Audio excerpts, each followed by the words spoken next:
Captain Sarah Viper Martinez sat in the briefing room, her flight suit still damp with sweat from what would be her last mission for months. The fluorescent lights buzzed overhead as Colonel Peterson slid the disciplinary papers across the metal table. Her A-10 Thunderbolt II, tail number 810965, sat silent on the tarmac outside, its twin engines cold for the first time in weeks. The incident had happened fast, too fast for anyone to really understand what went wrong, except for Sarah herself. During a close air support mission over the Nevada training range, she had made a split-second decision that saved the lives of 12 ground troops but violated 3 different flight protocols. The enemy simulation had gone sideways when live ammunition somehow made it into what should have been a training exercise. Someone had made a deadly mistake in the planning stages. Sarah had seen the muzzle flashes. From real weapons hitting the dirt around the friendly forces below, her radio crackled with panic as the ground team leader screamed for immediate support. The rules of engagement for training exercises meant she should have pulled back, called for clarification, waited for permission. Instead, she dove her Warthog into a steep attack run and eliminated the threat with surgical precision. The aftermath was swift and brutal. An investigation board convened within hours. Sarah found herself facing questions she couldn't answer without revealing classified information about similar incidents she had handled overseas. Her service record showed deployments to Afghanistan and Iraq that remained heavily redacted. The board members pressed her about her decision-making process, but she remained silent about the real reasons behind her actions. Colonel Peterson had known Sarah for 3 years, ever since she transferred to Nellis Air Force Base. She was one of his most skilled pilots with an uncanny ability to read combat situations and make impossible shots look routine. Her A-10 bore the scars of multiple deployments, each dent and scratch telling a story of missions that pushed the boundaries of what was possible in close air support. The grounding order was effective immediately. Sarah was restricted to desk duty, reviewing flight manuals and updating training procedures while her beloved aircraft sat untouched. The other pilots in her squadron gave her sympathetic looks but kept their distance. Nobody wanted to be associated with someone under investigation, even someone as respected as Viper Martinez. What bothered Sarah most wasn't the administrative punishment or the boredom of paperwork. It was watching other pilots climb into their cockpits each morning while she remained earthbound. Flying wasn't just her job, it was her identity.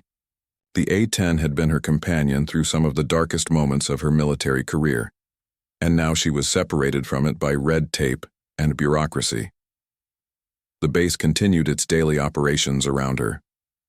F-16 Fighting Falcons screamed overhead on training missions. Transport planes arrived and departed with supplies and personnel. The sound of jet engines became a constant reminder of what she was missing. Sarah threw herself into her assigned duties, hoping that exemplary behavior during her grounding might speed up the review process. Late at night, she would walk past the flight line and look at her A-10. The crew chief, Sergeant Williams, still performed daily maintenance checks even though the aircraft wasn't flying. He had worked with Sarah for 2 years and knew her plane better than anyone. Sometimes he would nod to her during these evening visits, understanding her need to stay connected to her aircraft even while grounded. The investigation dragged on for weeks. Sarah's commanding officers received inquiries from higher headquarters about her background and qualifications. Her personnel file was requested multiple times by offices she had never heard of. Something about her case was attracting attention from levels of command that normally didn't involve themselves in routine disciplinary matters. Meanwhile, Sarah's squadron mates began asking questions among themselves. They had all seen her flying skills firsthand and knew that whatever she had done during that training mission, it wasn't the result of poor judgment or reckless behavior. Viper Martinez was known for being calculated and precise, never taking unnecessary risks with her aircraft or her mission. The base rumors mill started working overtime.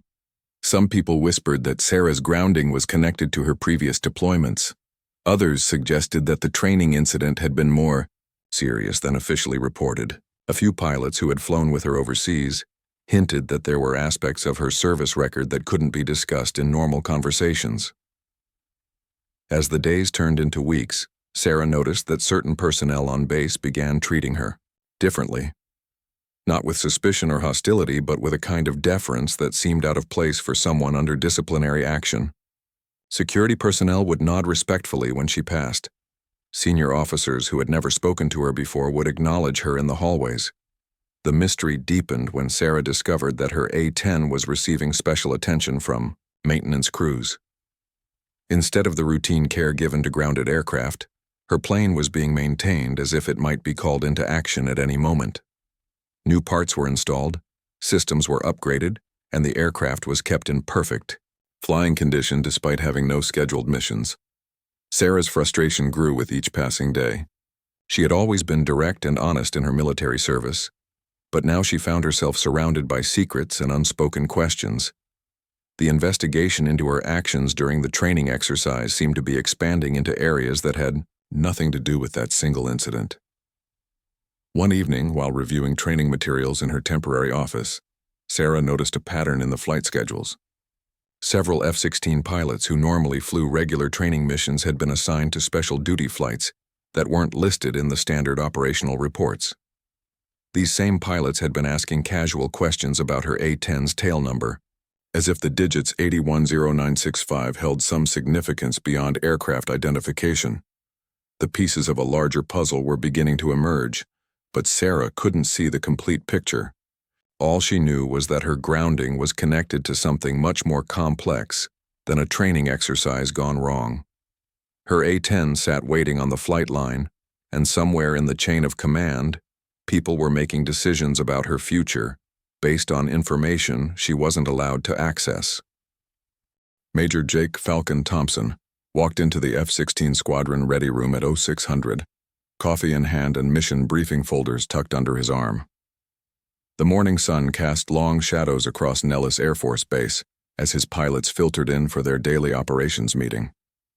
Today's schedule looked routine: air-to-air combat training over the Nevada desert, weapon systems checks, and formation flying practice. The 12 F-16 pilots under Jake's command represented some of the best fighter talent in the Air Force. They had flown missions over Syria, Iraq, and Afghanistan, accumulating thousands of combat hours between them. These weren't fresh academy graduates learning to fly. They were seasoned warriors who could read aerial situations with the same ease that others read newspapers. As Jake began reviewing the day's flight assignments, Captain Lisa "Shark" Rodriguez raised her hand. She had noticed something unusual during her pre-flight inspection the previous evening. While walking back to her F-16 after completing her post-flight checks, she had passed by a grounded A-10 Thunderbolt II that caught her attention. "Major, that A-10 on the far end of the flight line," Lisa said, her voice carrying a note of curiosity that made the other pilots look up from their briefing materials. "I couldn't help but notice its tail number, 810965. That number seems familiar somehow." The room fell silent. Jake felt a chill run down his spine as he processed what Lisa had just said. That tail number wasn't just familiar, it was legendary among certain circles in the Air Force. He had heard stories about 810965 during classified briefings that most pilots would never attend. Captain Mike "Boomer" Collins, one of the squadron's most experienced pilots, slowly set down his coffee cup. His face had gone pale, and his hands trembled slightly as he reached for his tablet to pull up aircraft identification databases. The other pilots sensed something significant was happening, even though they couldn't yet understand what. "Are you absolutely certain about that tail number?" Jake asked, his voice carefully controlled. He needed to be sure before he made any calls to higher headquarters. If Lisa was right, then the grounded A-10 pilot sitting in some administrative office was someone who deserved far more respect than anyone on base realized. Lisa nodded firmly. "I double-checked it 3 times. 810965. The aircraft looks like it's seen serious combat. Battle damage repairs, upgraded systems, and maintenance logs that show constant deployment rotations. Whoever flies that bird has been busy." Jake excused himself from the briefing room and stepped into his private office. He pulled out a secure phone and dialed a number that connected him directly to Air Combat Command headquarters. The conversation was brief and conducted in the kind of military shorthand that conveyed maximum information with minimum words. "When He returned to the briefing room. Jake's demeanor had changed completely. The routine training mission was suddenly postponed, and he found himself looking at his pilots with a new understanding of why they had been assigned to Nellis Air Force Base at this particular time. "Gentlemen and ladies," Jake said, his voice carrying the weight of classified knowledge. "That A-10 belongs to someone who has earned the right to fly it. The pilot is currently grounded due to an incident during a training exercise, but I've just learned that there are circumstances surrounding this situation that none of us fully understood until now." The F-16 pilots exchanged glances, recognizing that their squadron leader had just received information that would change their perspective on recent events. They had all noticed the grounded A-10 and wondered about its pilot, but none of them had connected the aircraft to the kinds of missions that generated lasting reputations in the military aviation community. Boomer pulled up historical records on his tablet, cross-referencing tail number 810965 with deployment schedules and mission reports. What he found made him whistle softly under his breath. The A-10 had been deployed continuously for the past 5 years, participating in operations that were classified above his clearance level. "Major," Boomer said, sharing his screen with the other pilots. "This aircraft has logged more combat hours than most pilots accumulate in their entire careers. According to these records, it's been involved in some of the most dangerous close air support missions in recent military history." The squadron's respect for the unknown A-10 pilot began to grow as they researched further. Flight records showed mission after mission in hostile territory, with success rates that bordered on the impossible. Enemy forces had placed bounties on specific aircraft, and 810965 appeared on several of those target lists. Jake made another phone call, this time to the base personnel office. He needed to know who was flying that A-10 and why they were currently restricted to desk duty. The information he received made him understand that the situation was far more complex than a simple training accident. Captain Sarah Martinez, call sign Viper, wasn't just any A-10 pilot. She was someone whose reputation preceded her in the close air support community. Other pilots had heard whispered stories about impossible missions and last-minute rescues that had saved countless lives. Her grounding was generating attention from the highest levels of military command. The F-16 squadron's mission parameters suddenly shifted. Instead of routine training exercises, they found themselves assigned to special security details and reconnaissance flights that seemed designed to keep them in the area around Nellis Air Force Base. Someone wanted experienced fighter pilots nearby, though the official explanations were vague and unsatisfying. As the day progressed, more details emerged about the incident that had led to Viper's grounding.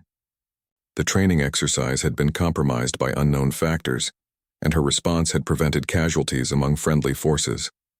The investigation wasn't questioning her competence. It was trying to understand how she had identified and neutralized threats that weren't supposed to exist. Jake's pilots began conducting their own informal investigation. They started paying attention to the grounded A-10 during their daily operations, noting the level of maintenance attention it received and the security measures that seemed to surround it. The aircraft was being treated like a valuable asset, rather than a disciplinary case.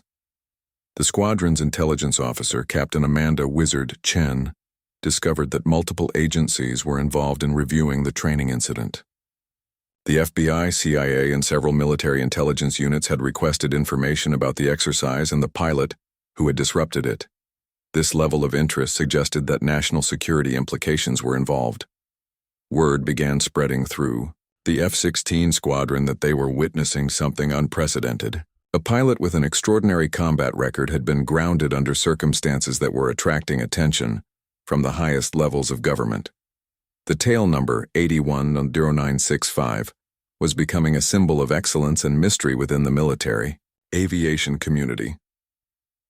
As evening approached, Jake gathered his pilots for an informal meeting. They needed to understand that their presence at Nellis Air Force Base wasn't coincidental. They had been selected for assignment here because their skills and security clearances made them suitable for operations that hadn't been fully explained. The grounded A-10 represented more than just an aircraft waiting for its pilot to return to flight status. It was a reminder that some military personnel carried responsibilities that extended far beyond normal operational duties. The F-16 squadron was beginning to realize that they might be called upon to support missions that would test their abilities and their discretion. The atmosphere in the base officers' club changed the moment Sarah walked in. She had been avoiding social gatherings since her grounding, preferring to keep a low profile while the investigation continued. But tonight was different. Colonel Peterson had specifically requested her presence at the monthly squadron social event, saying it would be good for morale. Sarah grabbed a soda from the bar and found a quiet corner table, hoping to remain unnoticed. The club was filled with pilots from various squadrons, maintenance crews and support personnel unwinding after another day of military operations. The conversation was typical for military gatherings: flying stories, complaints about bureaucracy, and speculation about future assignments. Everything changed when Major Jake Thompson approached her table. Sarah recognized him as the F-16 squadron commander, though they had never been formally introduced. His expression was serious, almost reverent, as he extended his hand in greeting. "Captain Martinez," Jake said, his voice carrying a weight that silenced nearby conversations. "I believe we need to talk." Sarah shook his hand, puzzled by the formal tone and the attention they were suddenly receiving from other officers in the club. She had expected to remain anonymous during her grounding, but something in Jake's manner suggested that her anonymity had been compromised. Jake gestured toward his F-16 pilots, who had formed a respectful semicircle around Sarah's table. These weren't junior officers showing curiosity about a grounded pilot. These were combat veterans displaying the kind of deference normally reserved for war heroes and senior commanders. "We've been researching your aircraft," Captain Lisa Rodriguez said, stepping forward with a tablet in her hands. "Tail number 810965 has quite a history. We found mission reports that paint a picture of exceptional service under extraordinary circumstances." Sarah's heart sank as she realized her cover was blown. The careful compartmentalization that had protected her identity during classified missions was unraveling in a public setting. She glanced around the club, noting that other officers were now paying attention to their conversation. "I'm not sure what you've heard," Sarah said carefully, "but I'm currently under investigation for a training incident. Whatever reputation you think I have might be based on incomplete information." Captain Mike Collins pulled out a chair and sat down across from Sarah, his expression mixing admiration with professional curiosity. "Ma'am, with all due respect, we've served in combat zones where your call sign is spoken with reverence. Viper Martinez isn't just another A-10 pilot. You're the pilot who pulled off the Kandahar rescue that everyone said was impossible." The mention of Kandahar made Sarah's blood run cold. That mission was classified at levels that should have prevented anyone from connecting it to her personally. If F-16 pilots at Nellis Air Force Base were discussing details of her overseas operations, then security protocols had been compromised or deliberately bypassed. Jake noticed Sarah's discomfort and raised his hand to quiet his pilots. "Perhaps we should continue this conversation in a more private setting. There are things we need to discuss that aren't appropriate for the officers' club." As they prepared to move to a secure briefing room, more pilots began approaching their group. Word had spread through the club that the grounded A-10 pilot was someone with an extraordinary combat record. Officers who had served in Afghanistan and Iraq were sharing stories about close air support missions that had saved their lives. A young lieutenant from the logistics squadron stepped forward, his voice shaking with emotion. "Captain Martinez, were you the A-10 pilot who provided cover for the medical evacuation at Forward Operating Base Chapman? My brother was one of the casualties you helped extract." Sarah found herself surrounded by military personnel who had personal connections to missions she had flown. The anonymous professionalism that normally characterized military operations was breaking down as individual stories emerged. People who had been saved by her precision and courage were putting faces to names they had carried for years. The situation escalated when Colonel Peterson entered the officers' club and saw the gathering around Sarah's table. His expression shifted from curiosity to concern as he realized that classified information was being discussed in an unsecured environment. He moved quickly to control the situation. "Ladies and gentlemen," Colonel Peterson announced, his command voice carrying across the club. This conversation needs to move to a classified briefing facility immediately.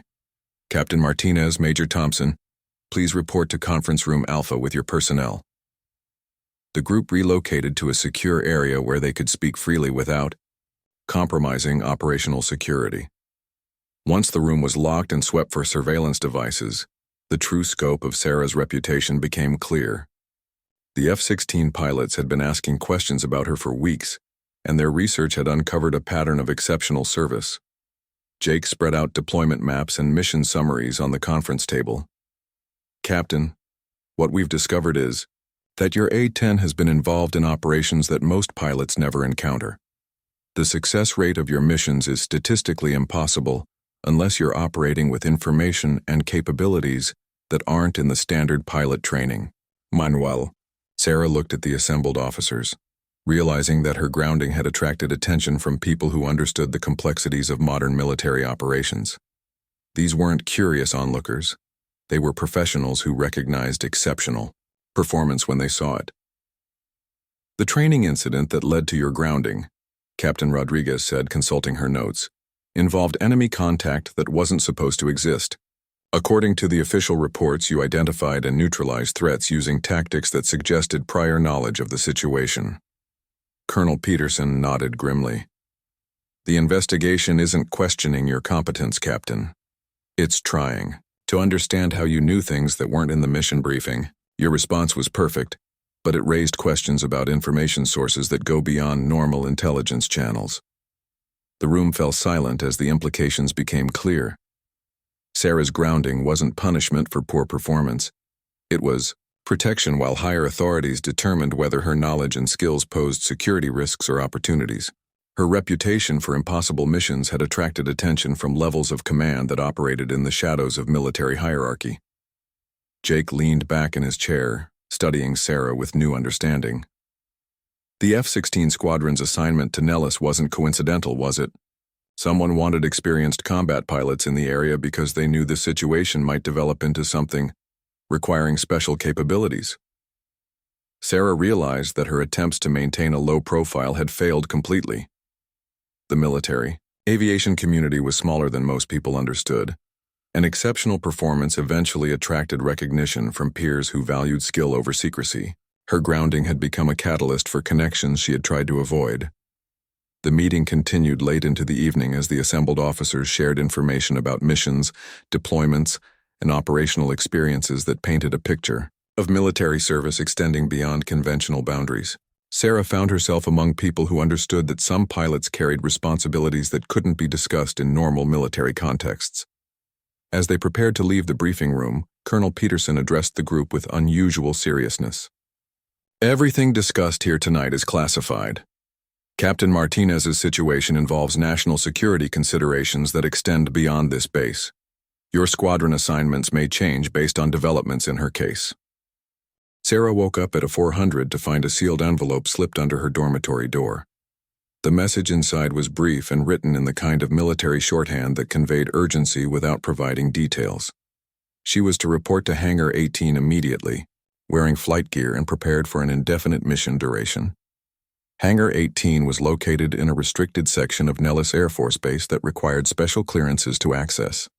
Sarah had passed by it countless times but never had reason to enter. The building was larger than standard aircraft hangars and surrounded by security measures that suggested activities beyond routine maintenance operations. As she approached the hangar entrance, Sarah noticed that the F-16 squadron was already assembled on the flight line. Their aircraft were configured for combat operations, with full weapons loads and external fuel tanks that indicated long-range missions. Major Thompson stood near the hangar doors, speaking quietly into a secure radio. The hangar doors opened to reveal Sarah's A-10, but it looked different than when she had last seen it. New electronic systems had been installed, additional armor plating covered vulnerable areas, and weapon systems had been upgraded beyond standard configurations. Her aircraft had been transformed into something approaching a prototype for next-generation, close air support. Colonel Peterson emerged from a group of senior officers Sarah didn't recognize. Their uniforms bore insignia from various agencies, and their presence suggested that this mission involved coordination between multiple branches of government. The investigation into her grounding had apparently concluded with a decision to put her specialized skills to immediate use. "Captain Martinez," Colonel Peterson said, his voice carrying the weight of classified authority. "Your grounding is officially terminated. You're being assigned to a mission that requires your specific expertise and the capabilities of your aircraft." A briefing officer stepped forward with mission folders that were marked with security classifications Sarah had seen only a few times in her career. The target was a terrorist training facility in a remote desert region where conventional military operations had failed to achieve lasting results. Intelligence indicated that the facility was being used to train operatives for attacks against American interests. The mission profile was complex and dangerous. Sarah's A-10 would provide close air support for a special operations team conducting a reconnaissance mission in hostile territory. The enemy had surface-to-air missile systems and experienced fighters who had successfully resisted previous military actions. What made this mission unique was the intelligence package that Sarah received. Instead of standard reconnaissance reports, she was given access to real-time satellite imagery, intercepted communications, and behavioral analysis of enemy personnel. The level of information was extraordinary, providing insights that would allow her to anticipate enemy movements and respond to threats before they fully developed. Jake Thompson's F-16 squadron would provide air superiority and escort duties during the mission. Their aircraft had been modified with electronic warfare systems and advanced communications equipment that would allow seamless coordination with Sarah's A-10. The combined force represented capabilities that exceeded anything in standard military operations. As Sarah reviewed the mission materials, she began to understand why her training incident had attracted so much attention. The ability to identify and neutralize unexpected threats using limited information was exactly the skill set required for operations where intelligence was incomplete and enemy capabilities were uncertain. The briefing continued for hours, covering contingency plans, extraction procedures, and rules of engagement that reflected the sensitive nature of the target. The terrorist facility was located near civilian populations, requiring precision strikes that would eliminate threats without causing collateral damage. Sarah's aircraft was equipped with new targeting systems that integrated multiple intelligence sources into a single display. She could see enemy positions, friendly forces, and civilian areas simultaneously, allowing her to make split-second decisions with unprecedented accuracy. The technology was experimental, but her demonstrated ability to operate effectively with partial information made her the ideal test pilot. The special operations team she would be supporting consisted of personnel from various agencies whose identities were classified above her clearance level. They would be inserting into the target area using stealth helicopters and would rely on her A-10 for fire support if their mission was compromised. As mission preparations continued, Sarah realized that her grounding had been a cover story. The investigation into the training incident had been used to keep her available while this operation was planned and approved. Her reputation for impossible missions had made her the obvious choice for a situation where conventional tactics were insufficient. The F-16 pilots received their own briefing materials, learning that their role extended beyond simple escort duties. They would be responsible for suppressing enemy air defenses and providing electronic warfare support that would allow Sarah's A-10 to operate in a hostile environment. Major Thompson approached Sarah as she completed her pre-flight inspection. "Captain, I want you to know that my squadron understands the significance of this mission. We've all heard stories about your previous operations, and we're honored to be flying with you." The launch sequence began at sunset, with the combined force departing Nellis Air Force Base under cover of darkness. Sarah's A-10 took off first, followed by the F-16 escort formation. Their flight path took them over remote desert areas where civilian radar coverage was minimal. As they flew toward the target area, Sarah received updated intelligence through her new communication systems. Enemy forces at the terrorist facility were more numerous and better equipped than initial reports had indicated. The mission was becoming more dangerous with each passing hour. The Special Operations team had already inserted and was moving toward their reconnaissance objectives when Sarah's force arrived in the target area. Radio communications were kept to a minimum, but the tension in the brief transmissions indicated that the ground team was encountering unexpected resistance. Sarah's heads-up display showed enemy positions that were constantly changing as the terrorist forces responded to the infiltration. Her new targeting systems automatically calculated optimal attack angles and weapon selection for each threat. But the final decisions would depend on her ability to distinguish between enemies and civilians in a chaotic environment. The moment came when the Special Operations Team requested immediate fire support. Their reconnaissance mission had been discovered, and they were pinned down by enemy forces with superior numbers and firepower. Sarah's A-10 and the F-16 escort were their only hope for survival and mission success.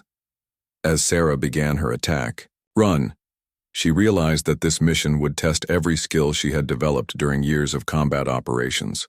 The enemy was prepared, the stakes were enormous, and failure would result in the loss of highly trained personnel and valuable intelligence about future terrorist operations.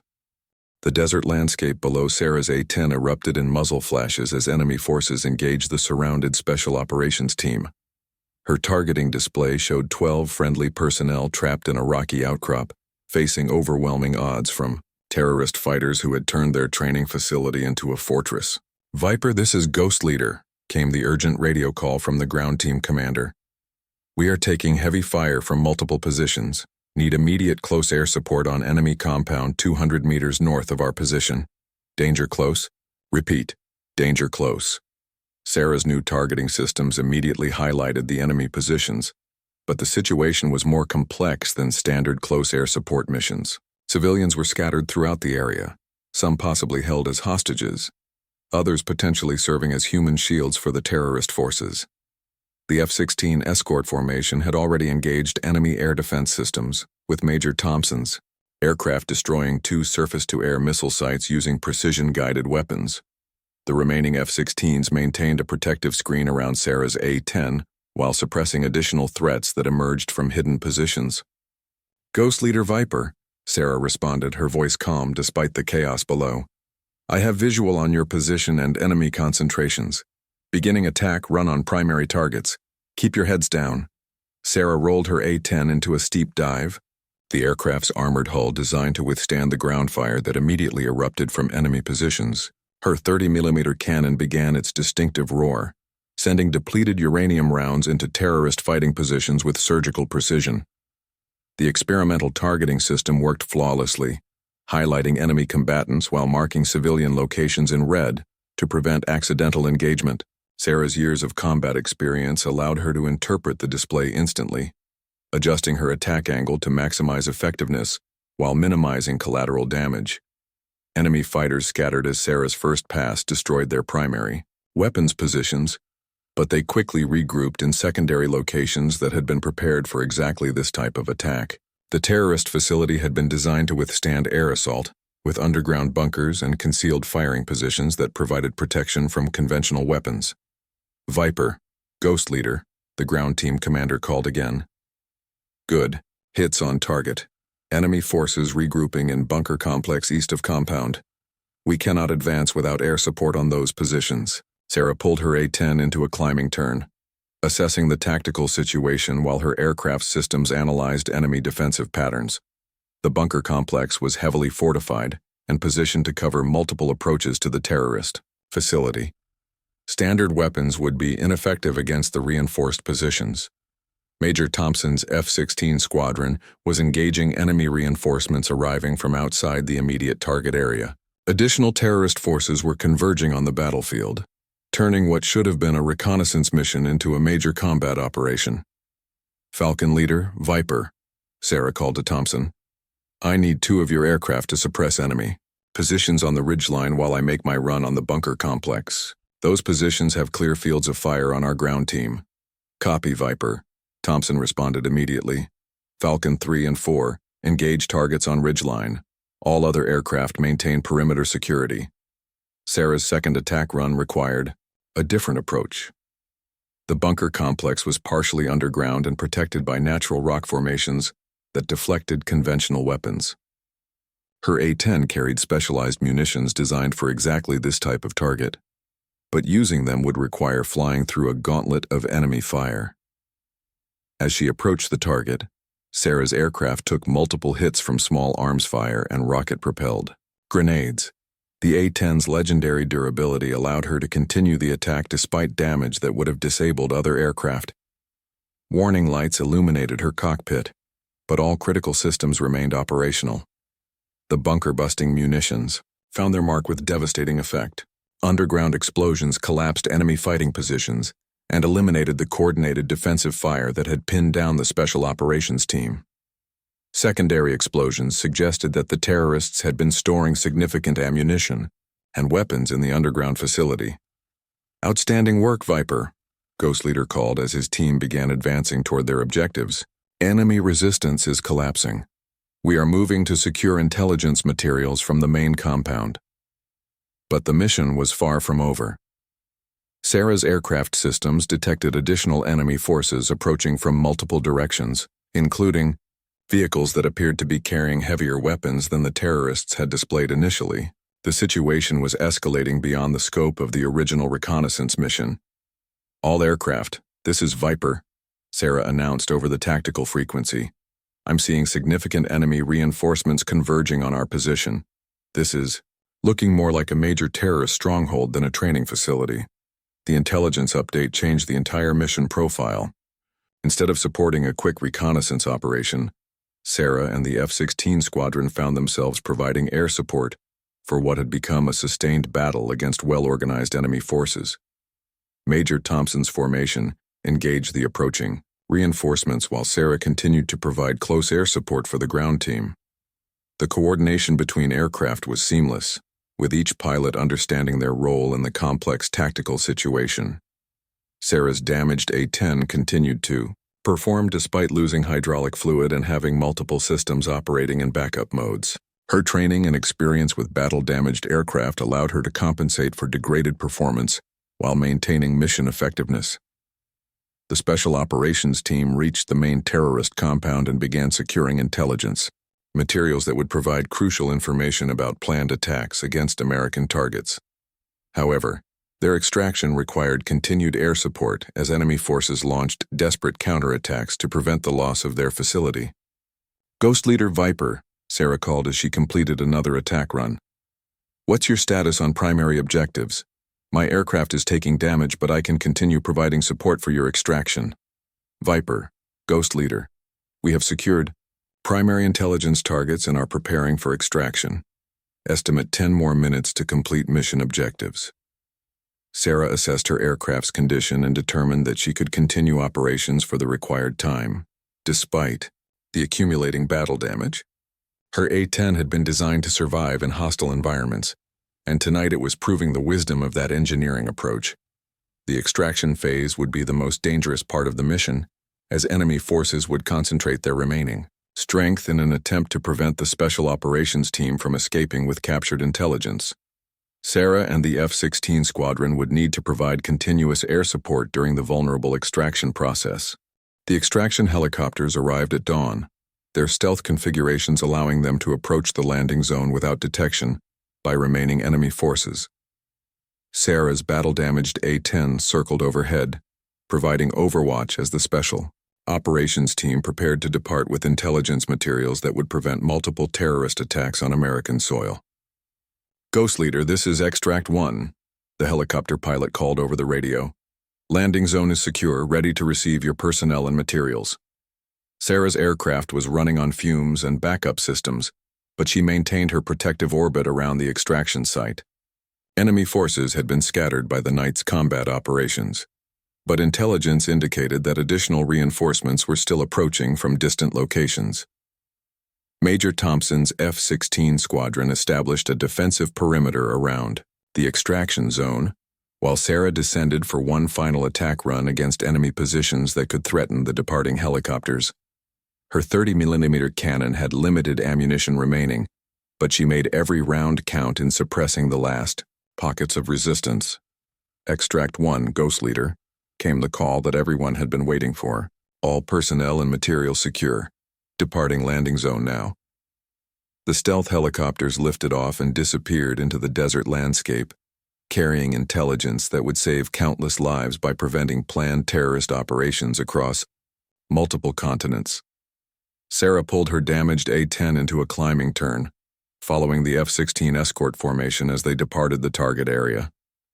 Her aircraft's engines were running rough, hydraulic systems were operating at minimal capacity, and several warning lights indicated problems that would require immediate attention once they reached friendly airspace.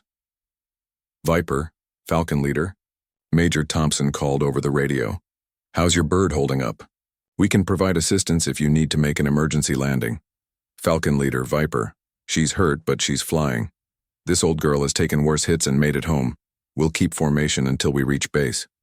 The flight back to Nellis Air Force Base took 3 hours, with Sarah nursing her wounded A-10 through increasingly challenging mechanical problems. The F-16 squadron maintained close formation, ready to assist if her aircraft suffered catastrophic failure during the return journey. As they approached Nevada airspace, Sarah received a radio call that surprised her. Instead of the standard air traffic control frequency, she was being contacted by the base commander personally. Colonel Peterson's voice carried a mixture of relief and pride as he cleared her for priority landing. "Viper, this is Nellis Base Command. You are cleared for straight-in approach to runway 21. Emergency vehicles are standing by as a precaution. Outstanding work tonight, Captain." The landing was rougher than normal due to her aircraft's damaged systems, but Sarah managed to bring the A-10 down safely on the main runway. Fire trucks and ambulances followed her aircraft as she taxied toward the hangar, but their services weren't needed. Both pilot and aircraft had survived another impossible mission. As Sarah shut down her engines and opened the cockpit canopy, she was greeted by a crowd that included not only her maintenance crew but also senior officers she had never seen before. The base commander was present, along with personnel wearing uniforms that indicated involvement with intelligence agencies and special operations commands.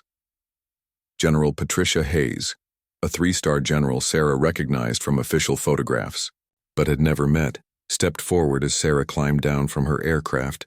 The general's presence at Nellis Air Force Base indicated that tonight's mission had attracted attention from the highest levels of military command. "Captain Martinez," General Hayes said, extending her hand in greeting. "On behalf of the Joint Chiefs of Staff and the intelligence community, I want to thank you for your exceptional performance tonight. The intelligence your mission secured will prevent attacks that could have killed hundreds of civilians." Sarah accepted the handshake while trying to process the implications of having a 3-star general personally acknowledge her mission. The investigation that had led to her grounding now seemed like ancient history compared to the recognition she was receiving from senior leadership. Major Thompson and his F-16 pilots gathered around Sarah's aircraft, examining the battle damage that told the story of the night's combat operations. Bullet holes, shrapnel scars, and hydraulic fluid stains painted a picture of an aircraft and pilot that had faced overwhelming odds and emerged victorious. "Captain," Thompson said, his voice filled with genuine admiration, "I've flown combat missions for 15 years, but I've never seen anything like what you did tonight. The precision, the courage, the ability to make split-second decisions in impossible situations. It was extraordinary." The maintenance crew, led by Sergeant Williams, began their assessment of the A-10's condition. Despite the extensive battle damage, the aircraft's primary systems had continued functioning throughout the mission. The legendary durability of the Warthog design had once again proven its worth in combat conditions. Colonel Peterson approached Sarah with a folder containing official documentation of the night's mission. Her grounding was not only terminated but replaced with commendations that recognized her unique skills and dedication to mission success. "Sarah," he said, using her first name for the first time in their professional relationship, "your service record now includes operations that will never be fully declassified, but they represent the highest standards of military aviation. You've earned recognition that goes beyond normal career advancement." As the immediate post-mission activities concluded, Sarah found herself surrounded by fellow pilots who understood the significance of what had been accomplished. The F-16 squadron that had initially noticed her tail number was now part of her extended military family, bound together by shared combat experience.